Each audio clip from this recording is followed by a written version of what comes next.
જોઈએ સમાચાર વિસ્તારથી। ગરીબ અને નબળા વર્ગના લોકો માટે કરોડો રૂપિયાના ખર્ચે આવાસ યોજનાના મકાનો બનાવી ફાળવ્યા વિના હવે તોડી પાડવામાં આવતા વિવાદ સામે આવ્યો છે।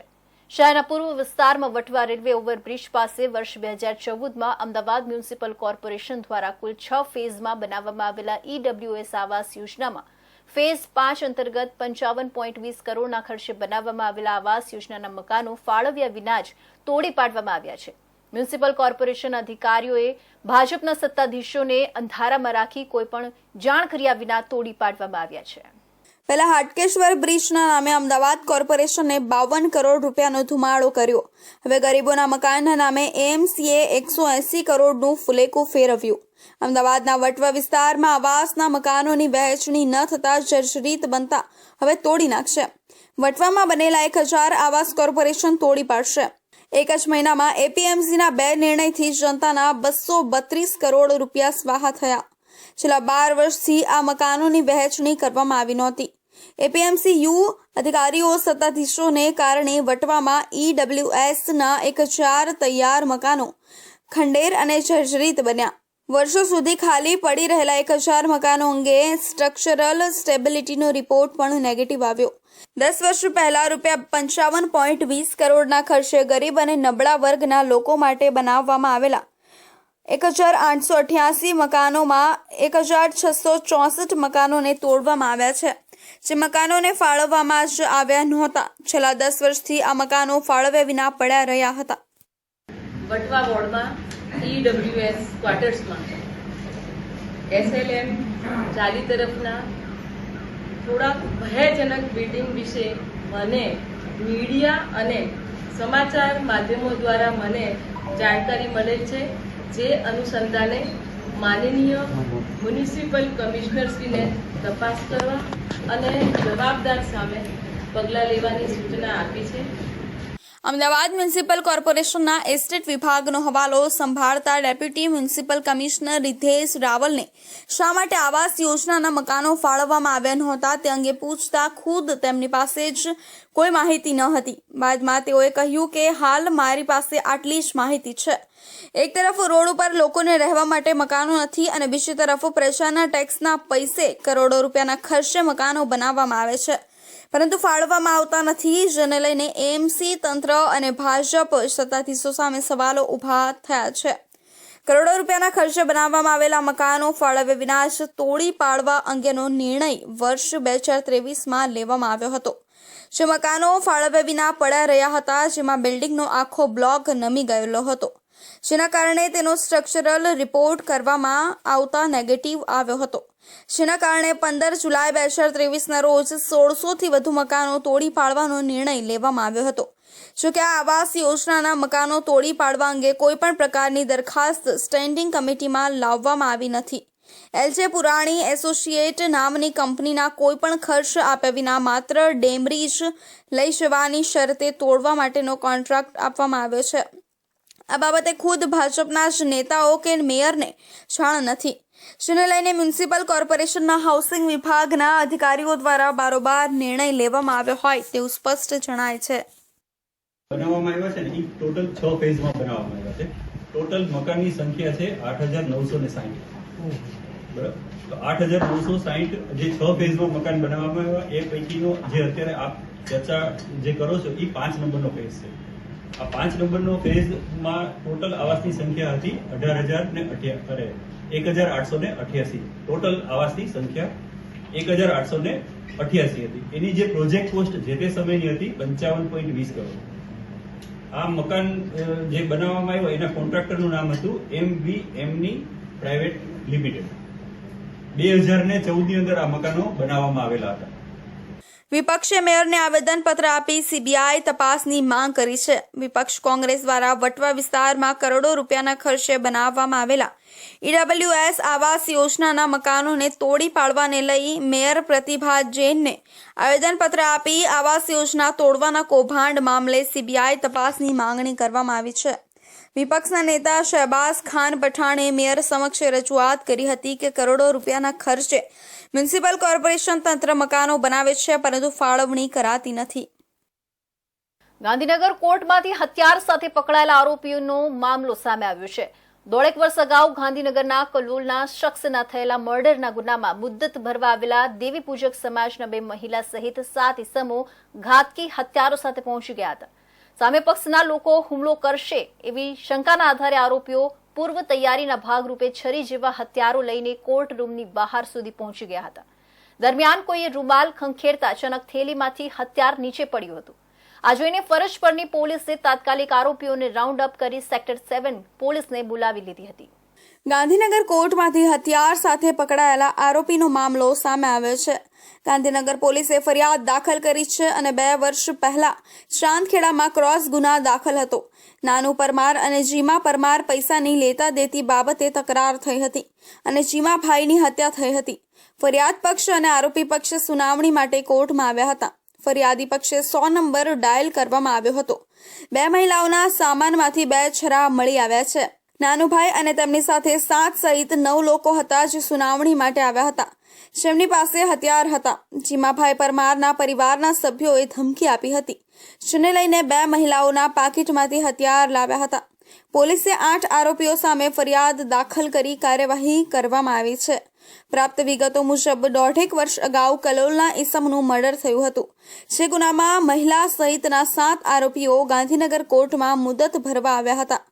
આ મહિલા સામે પક્ષના લોકોએ આરોપીઓ સાથે ઝઘડો કરી હુમલો કર્યો હતો, જેથી આ વખતે પણ હુમલો કરવામાં આવશે તેવી આશંકા રાખીને આરોપીઓ પૂર્વ તૈયારીના ભાગરૂપે છરી, ચપ્પા જેવા ઘાતકી હથિયારો પોતાની સાથે રાખીને મુદત ભરવા પહોંચી ગયા હતા. બાદમાં આરોપીઓ કોર્ટની રૂમની બહાર બેઠા હતા. એ વખતે કોઈકે રૂમાલ ખંખેરતા મહિલાની થેલીમાંથી હથિયાર નીચે પડ્યું હતું, જેના પગલે ફરજ પરના પોલીસે આરોપીઓને રાઉન્ડ અપ કરી તલાશી લીધી હતી, જેથી 4 જેટલા આરોપીઓ પાસેથી હથિયાર મળી આવ્યા હતા. જેની જાણ કંટ્રોલ રૂમમાં કરવામાં આવતા સેક્ટર 7 પોલીસ તાબડતોડ કોર્ટે પહોંચી ગઈ હતી. હાલમાં આરોપીઓને રાઉન્ડ અપ કરી સેક્ટર 13ની ચોકીમાં પૂછતાછ હાથ ધરવામાં આવી રહી છે. તો આ 2 વર્ષ પહેલા જે ગુનો દાખલ થયેલો હતો તેની બીજી મુદત ભરવા માટે આજે આ કામના આરોપી અને ફરિયાદી બંને પક્ષે, ફરિયાદી પક્ષે ટોટલ 9 વ્યક્તિઓ અને આરોપી પક્ષે 8 લોકો ગાંધીનગર કોર્ટ મુદતે આવેલા હતા. અને આ કોર્ટ મુદત દરમિયાન ફરિયાદ પક્ષ અને આરોપી પક્ષ જ્યારે કોર્ટ પ્રિમાઇઝની બહારની ભાગે લોબીમાં બેઠેલા હતા ત્યારે ફરિયાદ પક્ષને એવો શક હોય એમ જતા કે આરોપી પાસે 2-3 થેલામાં કંઈક શંકાસ્પદ વસ્તુ છે. તેમણે 100 નંબર ડાયલ કરેલો હતો અને આ 100 નંબરની વર્ધી સેક્ટર 7 પોલીસ સ્ટેશન વિસ્તારમાં આવતા સેક્ટર 7 પોલીસ સ્ટેશનની PCR 4 તત્કાલિક ગાંધીનગર કોર્ટમાં ગયેલી હતી. અને આ કામના જે આરોપી બેઠેલા હતા તેના 2 થેલા ચેક કરતા થેલામાંથી 2 મોટા છરાઓ હથિયાર સાથે મળી આવેલા હતા. આ અંગે જિલ્લા પોલીસ વડા રવિ તેજા વાસમ શેટ્ટીએ જણાવ્યું હતું કે ચાંદખેડા પોલીસ મથકની હદ વિસ્તારમાં વર્ષ 2022માં દેવી પૂજક સમાજના 2 પરિવારો વચ્ચે ઝઘડો ચાલતો હતો. એ વખતે એક આરોપીનું મર્ડર થયું હતું. જે ગુનામાં મહિલા સહિત 7 આરોપીઓ મુદત ભરવા આવતા હતા. ગત મુદતે પણ સામે પક્ષે માથાકૂટ થઈ હતી અને જેથી આ વખતે ઝઘડો થવાની આશંકાએ આરોપીઓ થેલીમાં છરી જેવા હથિયાર લઈને આવેલા, જેઓ પેરોલ પર છૂટ્યા હતા અને કોર્ટમાં હાજર થવાનું હતું. અને કોર્ટ ખાતે રૂમાલ ખંખેરતી વેળાએ થેલીમાંથી હથિયાર પડી ગયા હતા. બાદમાં ફરજ પરની પોલીસે તેઓને પકડી લઈ કંટ્રોલ રૂમમાં જાણ કરતા સેક્ટર 7 પોલીસે કબજો લઈ લીધો હતો. કોર્ટના બાથરૂમમાં હથિયાર છુપાવ્યાની વાત ખોટી છે. સુરેન્દ્રનગર થાન તાલુકાના તરણેતરના વિશ્વ પ્રસિદ્ધ લોકમેળામાં ભોજપુરી મહિલા ડાન્સરો દ્વારા તરણેતરના મેળામાં હિન્દી ફિલ્મી ગીતો પર ડાન્સ કરતી વખતે વિડીયો સોશિયલ મીડિયામાં વાયરલ થયો હતો, જેને લઈને ભારે ઉહાપો મચ્યો છે. તરણેતરના મેળાનો ડાન્સ ગર્લનો જે વિડીયો વાયરલ થયો હતો તે મુદ્દે કેબિનેટ મંત્રી મુળુભાઈ બેરાએ નિવેદન આપતા જણાવ્યું કે તરણેતરના મેળામાં જે સમાચાર મળ્યા છે, જે વિડીયો વાયરલ થયો છે તે મુદ્દે તપાસ કરવા માટે જણાવવામાં આવ્યું છે. તેમજ તપાસ બાદ જે કોઈ પણ આરોપી હશે તેની સામે નક્કર પગલાં લેવામાં આવશે. સુરેન્દ્રનગરના જગત વિખ્યાત તરણેતરના મેળામાં ભોજપુરી મહિલા ડાન્સ કરતી હોવાનો વિડીયો સોશિયલ મીડિયામાં વાયરલ થયો હતો. ત્યારે આ વિડીયો સોશિયલ મીડિયામાં વાયરલ થતા હાલ તો સમગ્ર પંથકમાં ચકચાર મચી જવા પામી હતી. ઉલ્લેખનીય છે કે આ મેળામાં આ પ્રકારે ડાન્સ પ્રદર્શનને લઈને મેળા સાથે જોડાયેલા પારંપરિક લોકોમાં નારાજગી જોવા મળી હતી. થાન તાલુકાના તરણેતરના વિશ્વ પ્રસિદ્ધ લોકમેળામાં સંસ્કૃતિ ભૂલાઈ હોય તેવા વિડીયો સતત વાયરલ થયા છે. ત્યારે આ વિડીયો વાયરલ થતા જેમાં ભોજપુરી મહિલા ડાન્સર્સ દ્વારા તરણેતરના મેળામાં હિન્દી ફિલ્મ ગીત પર ડાન્સ કરવામાં આવી રહ્યો છે. વિડીયો જોઈને ઘણા આ ડાન્સને અશ્લીલ ડાન્સ સાથે સરખાવે છે. ત્યારે તરણેતરના મેળામાં વર્ષોથી ઉડો, રાસ, માલધારી, રાજ દુઆ, લોકનૃત્ય, છંદ આકર્ષણનો કેન્દ્ર બને છે. ગ્રામીણ સાંસ્કૃતિક પરંપરા આ મેળામાં જોવા મળતી હોય છે. ત્યારે તેને આ ભોજપુરી અશ્લીલ ડાન્સના વિડીયો થકી લોક સંસ્કૃતિ ભૂલાતી નજરે પડી હતી.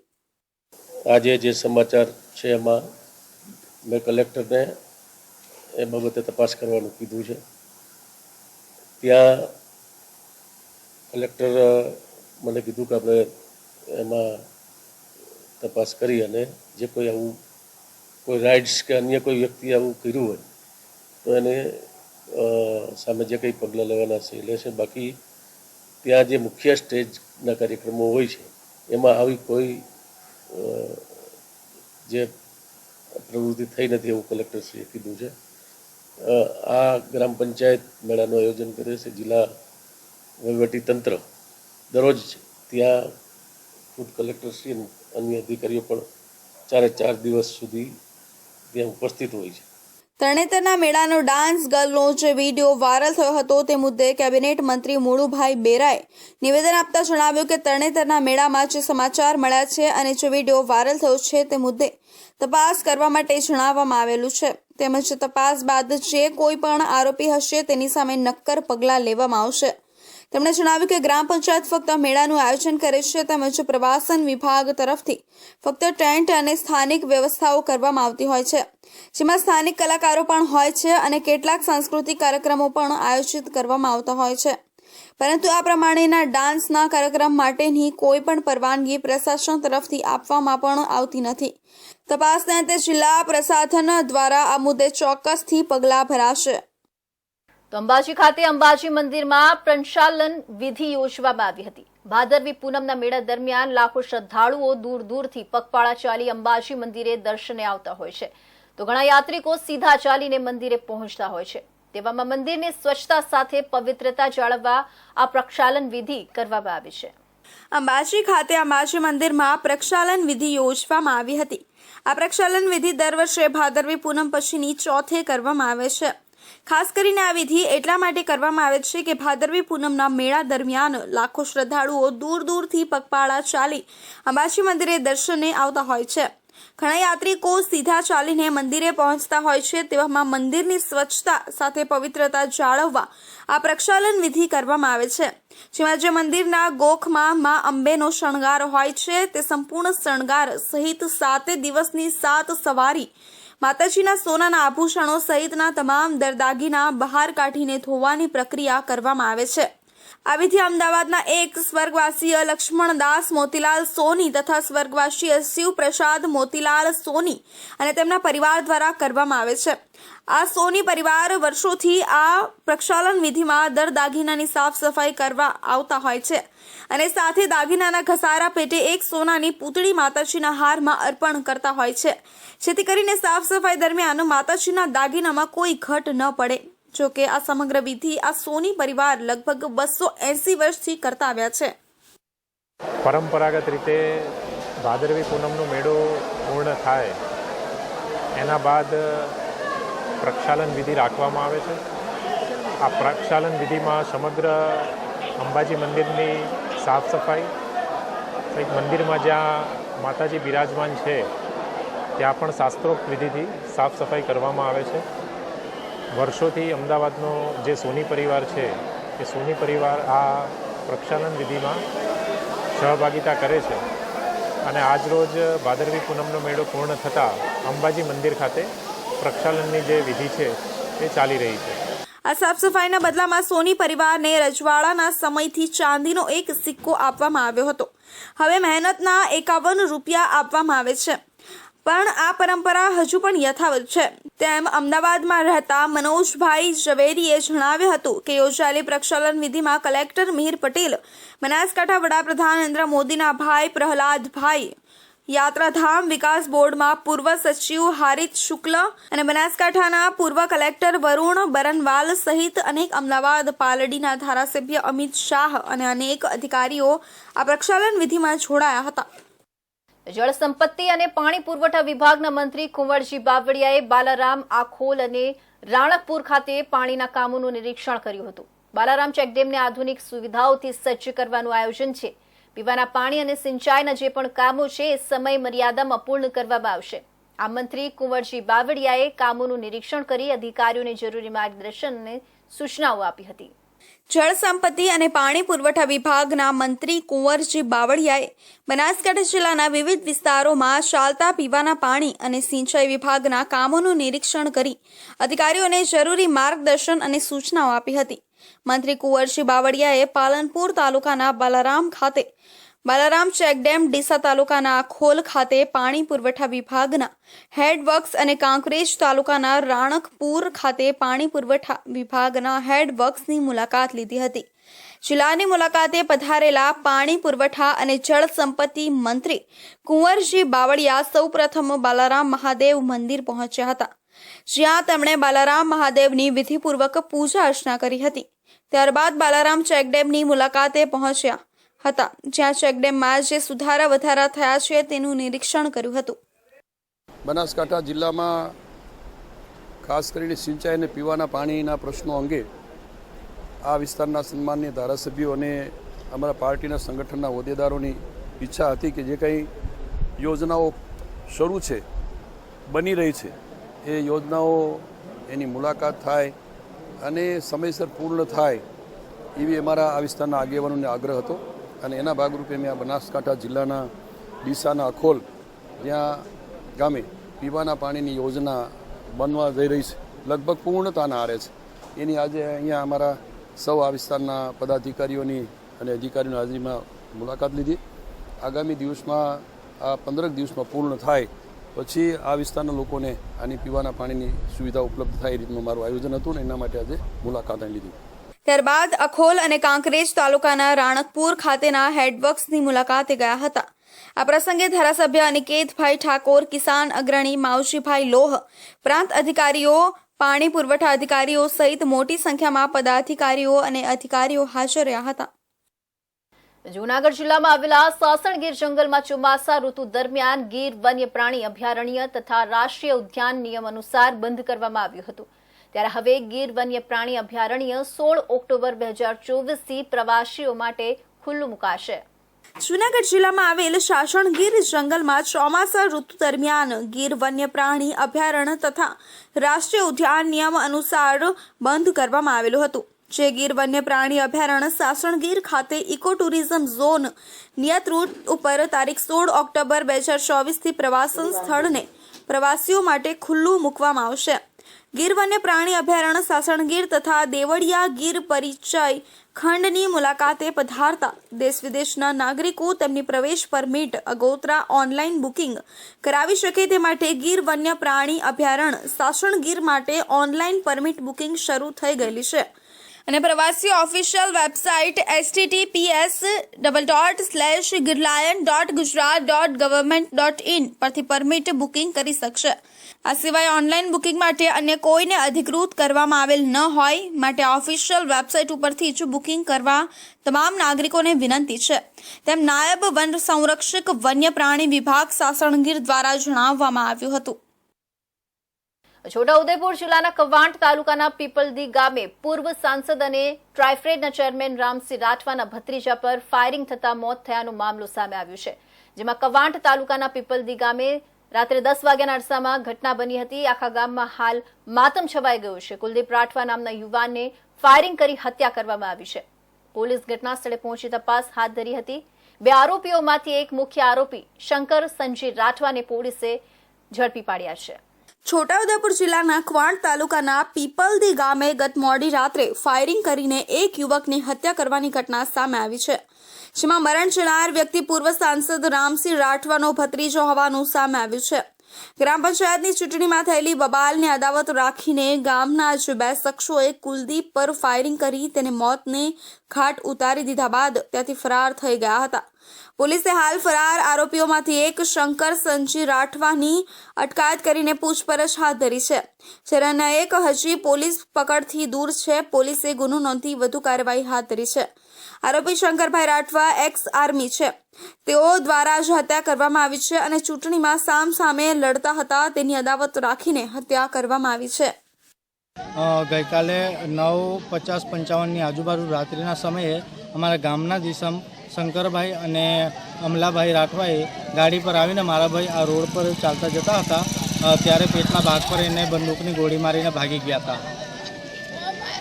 આજે હત્યા થઈ છે એનું શું કારણ? એમાં એવું થયું હતું સાહેબ કે અમને 2-3 વર્ષ પહેલાં બી 2 વાર ઘરે આવીને મારી દેવાની ધમકી આપીને ગયો હતો અને અમને લાગતા સુધી એવું છે કે ઇલેક્શનમાં સભ્યમાં એ ઊભો રહ્યો હતો ને ત્યારે હારી ગયો હતો ને ત્યારે એ 2 વાર ઘરે આવીને ધમકી આપીને ગયો હતો મારી નાખવાની. મૃતકના ભાઈ રાજપાલ રાઠવાએ જણાવ્યું હતું કે ગઈકાલના રોજ રાત્રે 9:50 આજુબાજુ શંકરભાઈ સમજી અને અમલા રમજી 2 જણા બાઇક પર આવીને મારા ભાઈને બંદૂકની ગોળી મારીને ભાગી ગયા હતા. અગાઉ સરપંચની ચૂંટણીમાં 2 વાર પહેલા હારી ગયો હતો એટલે અમને ધમકી આપીને ગયો હતો કે તમને જીવવા નહીં દઉં, મારવાના ઈરાદાથી જ આવ્યો હતો. પૂર્વ સૈનિક શંકર રાઠવાએ અન્ય એક સાથે મળી ગોળી મારી હતી. ગ્રામ્ય પંચાયતમાં થયેલી બબાલને અદાવત રાખી રાત્રે લગભગ 9:45 વાગ્યાના અરસામાં શંકર સંજીભાઈ રાઠવા અને અમલા રેવજીભાઈ રાઠવા બાઇક ઉપર આવ્યા હતા અને શંકરભાઈ પાસે રહેલી બંદૂક વડે કુલદીપભાઈ રાઠવા ઉપર ફાયરિંગ કરતા કુલદીપ રાઠવાને પેટના ડાબી બાજુએ ગોળી વાગી હતી. આ ફાયરિંગનો અવાજ ગામમાં સંભળાતા લોકોએ રોકો રોકો બૂમો પાડી હતી. નજીકમાં જ કુલદીપ રાઠવાના નાના ભાઈએ પણ અવાજ સાંભળ્યો હતો અને બહાર આવીને જોતા બાઇક પર સવાર અમલા રાઠવાને શંકર રાઠવાને જોયા હતા અને તેઓ અમે છે કહીને આગળ નીકળી ગયા હતા.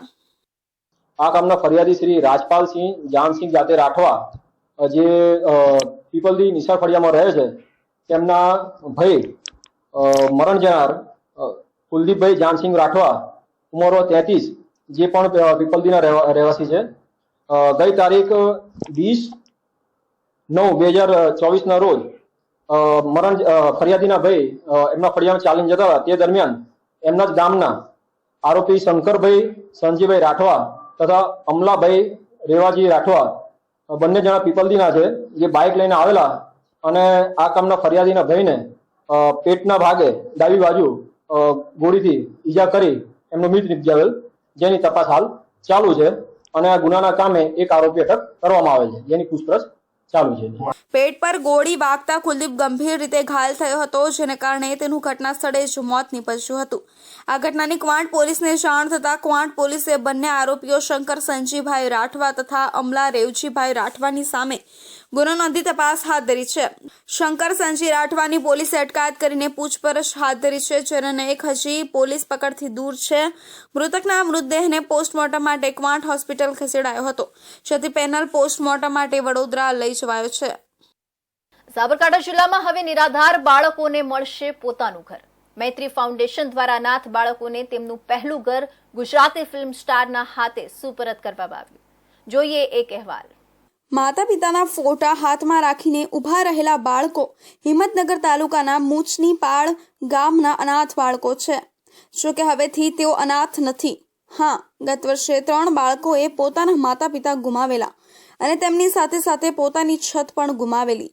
જોકે આ વાતની જાણ મૈત્રી ફાઉન્ડેશનને થયેલી અને મૈત્રી ફાઉન્ડેશન દ્વારા આ બાળકો માટે 25 દિવસમાં મકાન ઊભું કરવામાં આવ્યું અને ગુજરાતી ફિલ્મ સ્ટાર હિતેન કુમારના હસ્તે બાળકોને આ ઘર સુપરત કરવામાં આવ્યું. શું કહેવું એ જ મુશ્કેલ છે, કારણ કે એટલી અદ્ભુત ઘટના છે કે આપણે બધા કેટલા બધા નસીબદાર છીએ કે આપણા માથે માવતરોની છત છે, કે આપણે બધાને રહેવા માટે ઉપરવાળાએ છત એક બીજી આપી છે જેને ઘર કહી શકીએ છીએ. આ 3 બચ્ચાઓ જે અહીંયા છે જ્યાંથી આ પગલાંની શરૂઆત થઈ રહી છે. યુવરાજ છે, તારું નામ શું છે બેટા? હા, યોગેન્દ્ર. અને ત્રીજાનું રઘુ. આવા સંતાનો છે જેમને પાસેથી એ માવતરોની છત ઈશ્વરે લઈ લીધી છે, કે રહેવા માટેની છત પણ નથી. એ દરમિયાનમાં અમુક વ્યક્તિઓને વિચાર આવે, અનિલ જેવા મારા મિત્ર જે ઓલવેઝ સેવા કાર્યમાં ખૂબ અગ્રેસર હોય છે, મારો કમલેશ, જે આ મૈત્રી ફાઉન્ડેશનના એ લોકો બેઝિક સ્તંભો કહી શકાય, એ લોકોને વિચાર આવે અને બીઝેડ ગ્રુપના ભૂપેન્દ્રભાઈ ઝાલા જેવા શક્તિશાળી માણસ સાથે ઊભા હોય અને તમારા બધાની દુઆ હોય તો આ પ્રકારના બાળકોની છત નિર્માણ કરવામાં આપણે ડેફિનેટલી પોતપોતાની રીતે પોતાની શક્તિનો ઉપયોગ કરીશું તો એ દિવસ દૂર નહીં હોય કે થોડાક વર્ષોમાં કોઈ પણ ગામમાં બહારના કોઈ વ્યક્તિ આવવાની આ કામગીરી કરવાની જરૂર નહીં પડે. આ જે મકાન છે તે બીજેડ ગ્રુપ દ્વારા બનાવેલું છે, કારણ કે જેના મમ્મી પપ્પા હતા બંને ગુજરી ગયેલા હતા, તો બાપુને ધ્યાનમાં આવી બાપુએ મુલાકાત કરી બીજેડ ગ્રુપના સીઓ ભૂપેન્દ્ર ઝાલાએ અને તાત્કાલિક ધોરણે 20 દિવસમાં મકાન પૂર્ણ કરી અને રહેવાલાયક મકાન બનાવી, એ બદલ હું બાપુનો આભાર માનું છું.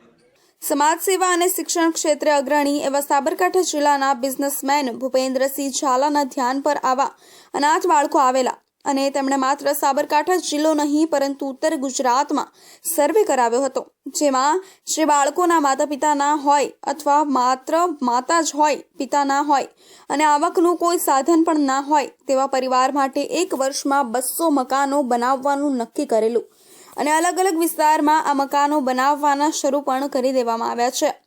અને આટલું જ નહીં, પણ જે બાળકોને દુનિયામાં કોઈ નથી એવા બાળકોને ઘર તો ખરું, પણ સાથે સાથે તેઓ 25 વર્ષના થાય ત્યાં સુધી દર મહિને કરિયાણું પણ મોકલી આપવાનું મૈત્રી ફાઉન્ડેશન દ્વારા નક્કી કરવામાં આવ્યું છે.